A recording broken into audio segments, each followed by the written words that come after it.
Hello students, तो myself Vishnu Soni online platform पर आपका वेलकम। तो बेटा हम लोग आज जो टुडे टॉपिक डिस्कस करने वाले हैं वो आप लोगों के एक तो ओव्यूल की जो स्ट्रक्चर अपन लोगों ने मेगा स्पोरेंजियम की स्ट्रक्चर पढ़ी डिस्कस की थी, उसके रिगार्डिंग कुछ स्पेसिफिक पॉइंट हैं, और जो एम्ब्रायो सेक फीमेल गेमेटोफाइट अपन लोगों ने डिस्कस किया था उसके टाइप्स को हम लोग यहाँ डिस्कस करते हैं। और जनरली ये most commonly useful for NEET student ना, जो नीट एस्पायरेंट स्टूडेंट हैं उनके लिए मोस्ट कॉमनली यूजफुल वीडियो है। तो यहाँ हम लोग वन बाय वन डिस्कस करते हैं। Number first is the aril. RVSC भी यहाँ से पुटअप कर सकते हैं यदि डीपली जाए तो बेटा ना, तो आप लोगों को आरवीएससी लेवल पर भी थोड़ा सा इसको याद रखना है। Aryl, what is aryl? तो एरिल क्या है बेटा? A one type of third integument. Aril is it is a one type of third integument, क्योंकि जनरली ओव्यूल के सराउंडेड क्या होते हैं बेटा? टू इंटेगुमेंट्स प्रेजेंट होते हैं। व्हाट ये क्या है? थर्ड इंटेगुमेंट की फॉर्म में डेवलप होता है। आगे हम लोग बेटा जो क्लियरेशन करते हैं वो क्या है आप लोगों की, कि इसका जो फॉर्मेशन होता है वो फ्यूनिकल वाले पार्ट के थ्रू होता है। तो फ्यूनिकल वाला पार्ट क्या करता है? आउटग्रोथ करता है, जिससे ओव्यूल के जो वेस वाला पार्ट होता है वहां पर इसका फॉर्मेशन होता है। तो केवल आप लोगों को याद रखना है formation Y,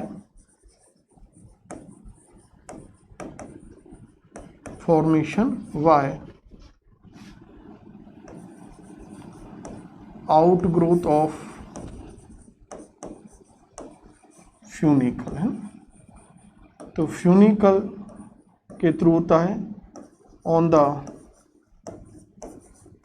base of ovule. Clear?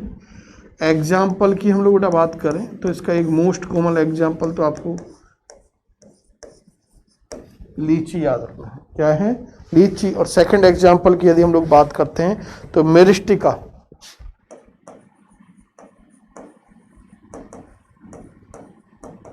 Example लीची बहुत कॉमन एग्जाम्पल है, जनरली यही पूछा जाता है।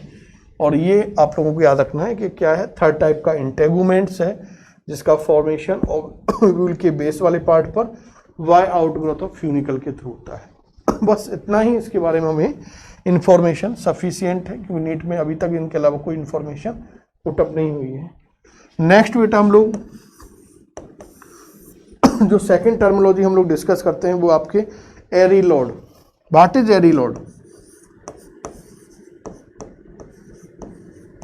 तो सेकंड टर्मिनोलॉजी आप लोग नोट करें, एरिलोड।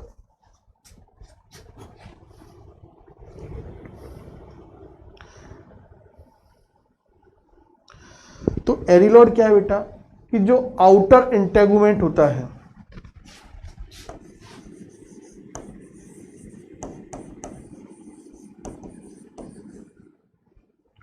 इंटेगुमेंट्स जो हैं उस आउटर इंटेगुमेंट के एपिकल वाले पार्ट से ये ओरिजिनेट होता है। एपिकल पार्ट से ये ओरिजिनेट होते हैं और ओरिजिनेट होकर ये बिलो साइड ग्रोथ करते हैं। नीचे की ओर ये क्या करते हैं बेटा? ग्रोथ करते हैं और कंप्लीट ओव्यूल्स को क्या कर लेते हैं? सराउंड्स कर लेते हैं।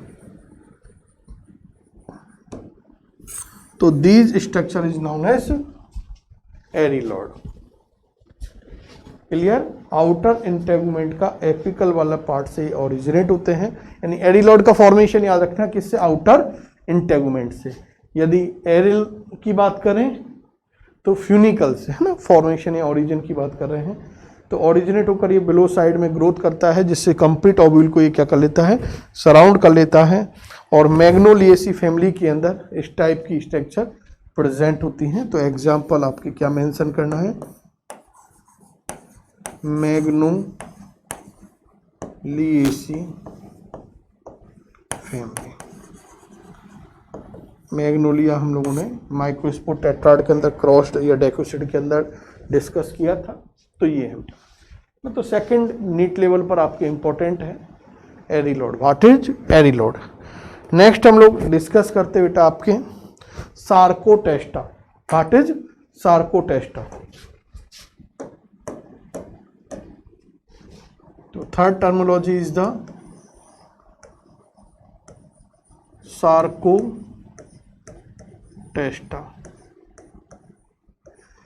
एक तो बेटा जब हम लोग सीड के बारे में डिस्कशन करेंगे तो वहां पर आएगा कि सीड भी टू, जिस तरह से ओव्यूल, क्योंकि ओव्यूल से ही सीड का डेवलपमेंट होता है, तो ओव्यूल की स्ट्रक्चर ही कन्वर्ट होती है सीड की स्ट्रक्चर्स के अंदर।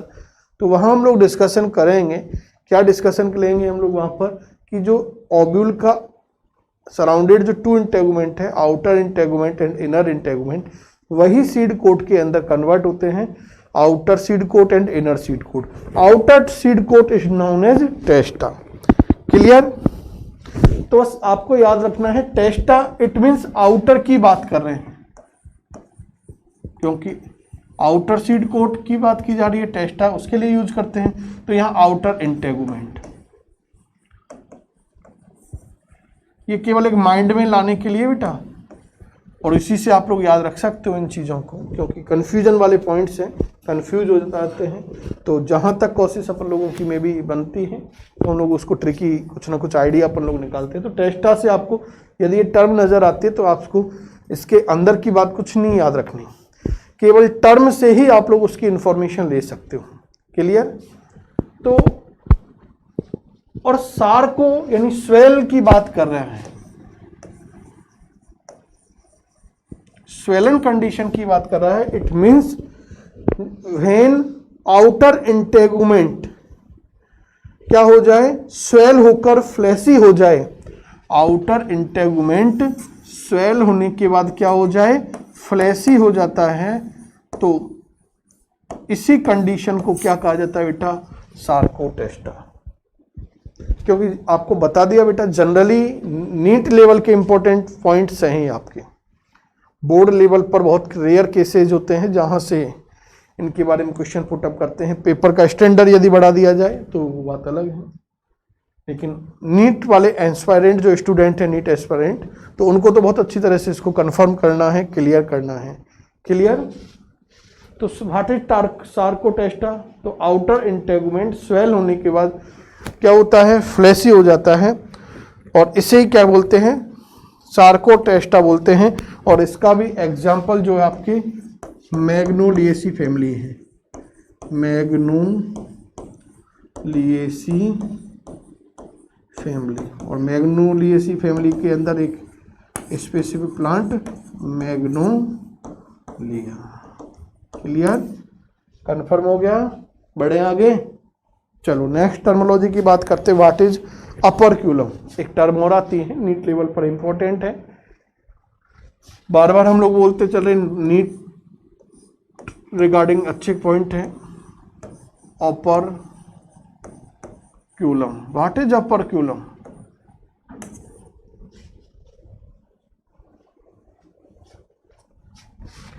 तो बेटा अपरक्यूलम जिस तरह से आप लोग घर के अंदर देखते हैं, जो डोर्स होते हैं, दरवाजे जो होते हैं, गेट वगैरह अपन लोग देखते हैं, तो उन पे नीचे बेटा क्या होता है, आप लोगों के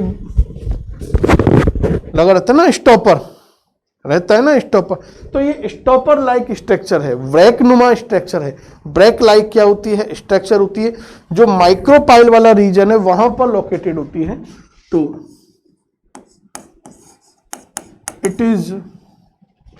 इट इज स्टॉपर लाइक और break like structure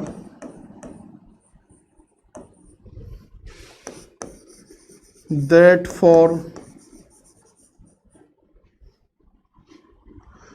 form on the micropyle region.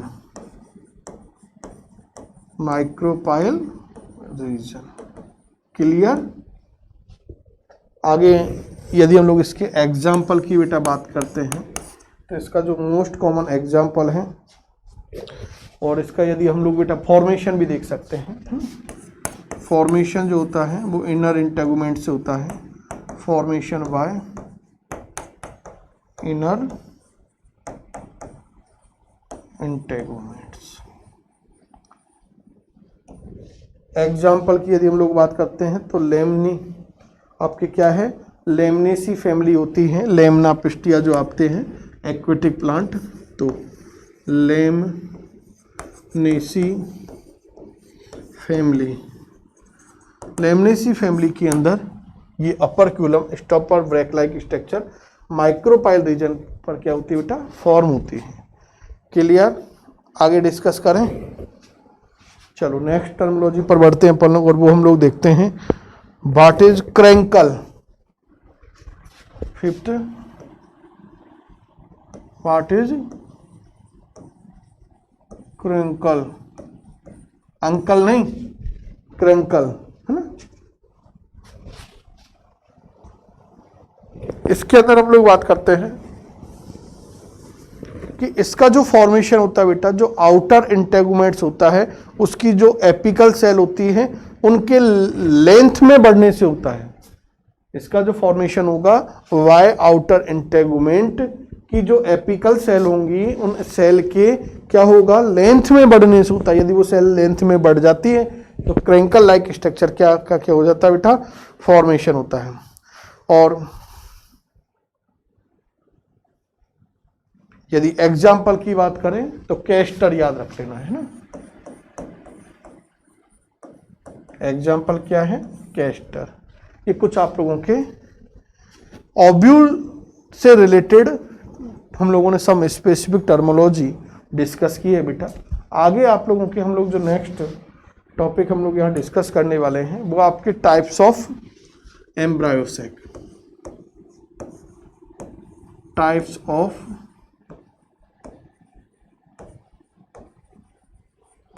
एम्ब्रायोसेक, है ना बेटा। तो एम्ब्रायोसेक जो होते हैं वो जनरली फॉलोइंग 3 टाइप्स के होते हैं। Embryo sac is generally following 3 types. First is the monosporic,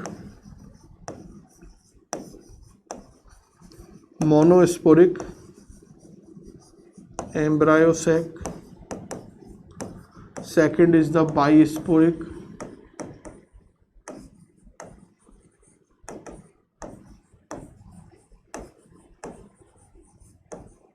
embryo sac, और third is the tetrasporic,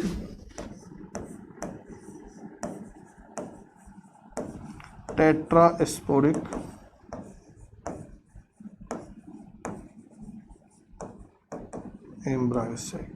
clear, one by one discuss करते हैं बेटा। मोनोस्पोरिक एम्ब्रायोसेक क्या है कि जो इस टाइप का एम्ब्रायोसेक होता है उसका डेवलपमेंट जब होता है when embryo sac developed by single megaspore, when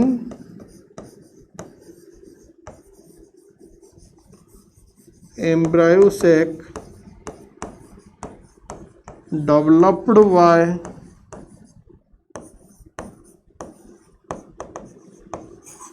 single megaspore, तो it is known as the monosporic embryo sac. और जब 2 मेगास्पोर से होगा तो बाइस्पोरिक, और जब 4 टेट्राड, जो मेगास्पोर टेट्राड होता है तो उसके 4 टेट्राड के 4 ही मेगास्पोर से यदि एम्ब्रायोसेक का डेवलपमेंट हो जाता है तो it is known as the tetrasporic embryo sac. हाँ, तो यहाँ मैं डेफिनेशन नोट कर देता हूँ। व्हेन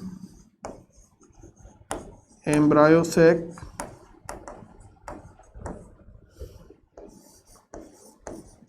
डेवलप्ड बाय 2 मेगास्पोर्स, और यहाँ हम लोग क्या मेंशन करते हैं, when एम्ब्रायोसेक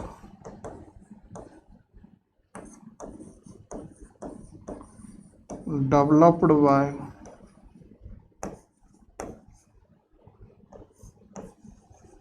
four megaspores of mega spore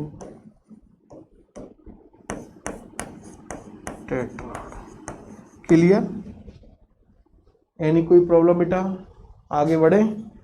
आगे हम लोग डिस्कस करते हैं कि इनके भी सब कैटेगरीज होती हैं। इनकी भी क्या है? सब कैटेगरीज हैं। वन बाय वन हम लोग कैटेगरीज के बारे में देखते हैं। तो मोनोस्पोरिक जो एम्ब्रायो सैक होता है बेटा, वो आप लोगों के 2 टाइप के होते हैं। इसके भी क्या है? मेनली 2 टाइप्स है ना, 2 टाइप्स। और जनरली बेटा ये मोस्ट इम्पोर्टेंट है। तो यहाँ से क्वेश्चन आता है नीट के अंदर, और 100% आता है नीट के अंदर, 100% आता है। और ये तो आरवीएससी पर भी आपको याद रखना है। आरवीएससी के अंदर भी, बोर्ड एग्जाम के अंदर भी आपके यहाँ से 100% क्वेश्चन आने की प्रोबेबिलिटी बनती है। नंबर 1 हम लोग यदि टाइप को डिस्कस करें तो मोनोस्पोरिक का फर्स्ट टाइप है बेटा पॉलीगोनम। याद आ गया होगा ना polygonum type. 7 cellular and 8 nucleated जो एम्ब्रायो सैक होता है, जो हम लोगों ने फीमेल गैमेटोफाइट के स्ट्रक्चर के अंदर जिसका हम लोगों ने डिस्कशन किया था, वो कैसा होता है बेटा? आप लोगों के पॉलीगोनम टाइप का है। उसके बाद आता है ऑइनोथेरा टाइप। सेकंड टाइप क्या आता है? ऑइनोथेरा टाइप, है ना। अंदर की इंफॉर्मेशन ज़्यादा है, यहाँ कोई इंफॉर्मेशन नहीं है, केवल आपको मैचिंग याद रखना कि इनमें से कौन सा आपके मोनोस्पोरिक टाइप का है। नेम देगा और उससे आपकी मैचिंग करवाएगा, है ना। और इसके बारे में आपको ज़रूर याद रखना है।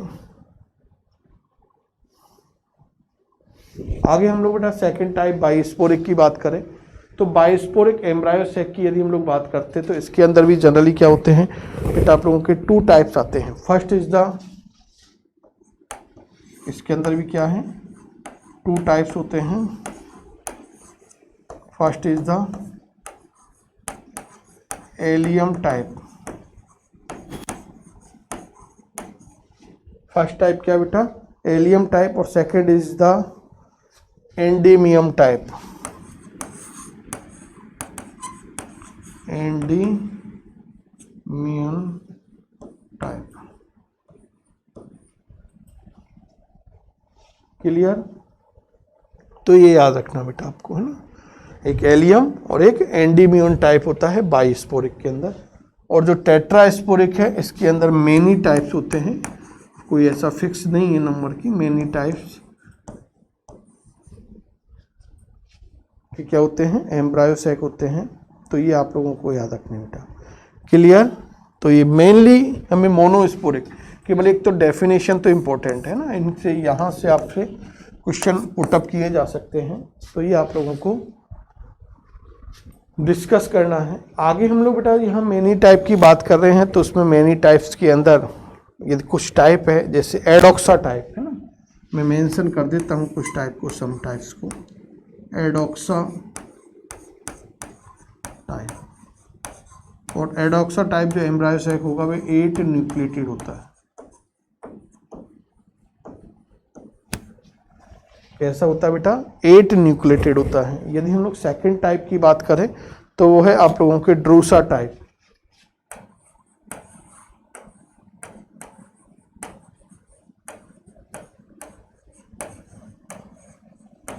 और ड्रूसा टाइप की यदि हम लोग डिस्कशन करें तो वो है 16 न्यूक्लिएटेड। 16 न्यूक्लिएटेड होता है। यदि हम लोग नेक्स्ट यदि प्लूम वेगेला की बात करें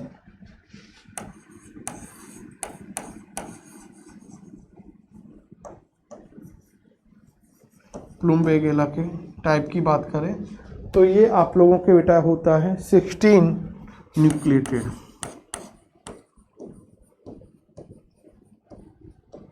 क्या होता है? 16 न्यूक्लिएटेड होता है। तो इस तरह से बेटा हम लोगों ने ये types of embryo sac discuss किए हैं। तो हम लोगों ने आज की इस क्लास के अंदर some specific point regarding NEET हम लोगों ने डिस्कस किए थे। व्हाट इज़ द एरिल ना, what is the arillode. Next हम लोगों ने डिस्कस किया था what is the sarcotesta. Next हम लोगों ने what is the operculum. Next is the one is the क्रंकल।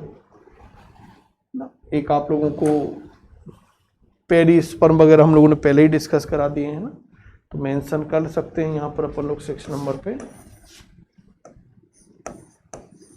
Perisperm.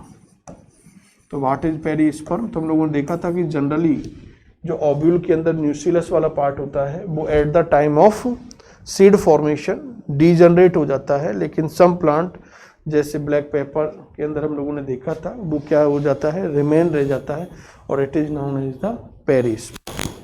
Clear, तो ये भी यहाँ आप लोग मेंशन कर सकते हो। उसके बाद और भी यदि मेंशन करना चाहो तो हम लोगों ने पहले भी नोट के अंदर देखा था एक्सोस्टोम,